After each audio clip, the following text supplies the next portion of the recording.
was in a conversation with a friend about teachers, about the different people who cross our paths in the story of the martial arts, and also about what happens when you become a teacher yourself.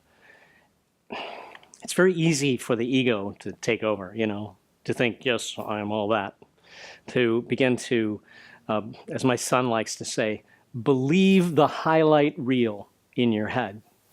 I mean, we all think we're way cooler than we really are, or a lot more uncool than we really are. We tend not to have very accurate perceptions of ourselves. And it's very hard to kind of be honest, to see, what you do well and what you do badly, and to accept that and to be truthful about that, and not to, try to make yourself into something that you're not. A lot of instructors find themselves in a position where, because they're the authority in the dojo or in the kun or wherever, that people are expecting them to have the answers. And then when they don't have answers, they don't know what to say. And what do you say? I don't know? Doesn't that demean you as a teacher? Aren't you somehow lessened in the eyes of your students if you don't know? I actually think I don't know is a great thing to say. I really do.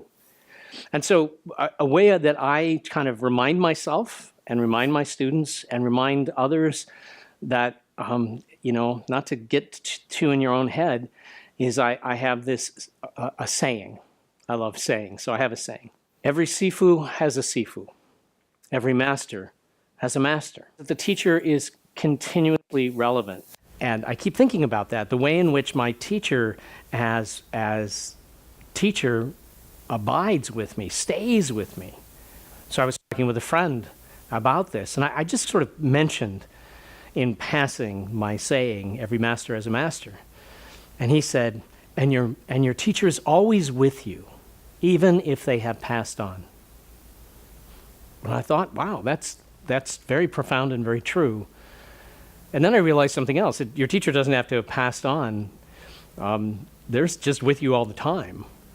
I mean, maybe a teacher that you haven't seen in years, or maybe a teacher who lives very far away, or maybe a teacher even who's retired. And yet, as you train and as you practice, you will suddenly come across these moments and you'll say, wait, that's what Sifu told me. That's what Sensei told me.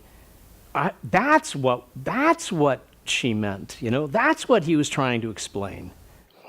So I'm incredibly grateful to my teachers, to those who have been technically and officially my teachers, but also all of those other people who have been teachers along the way, and who you think about and remember. Some really great martial artists that I've had the pleasure to be with, they abide with me, and I still hear their voices and hear their instruction, and come to a deeper appreciation for what they were trying to teach me and what it is they knew. So even now, even after all these years, I mean, I started training martial arts in 1970. It is still true for me, and I think will be until I die. Every teacher has a teacher. Every master has a master. I'm Chris Thomas. These are some reflections from the master class. Thanks for watching, and now, go train.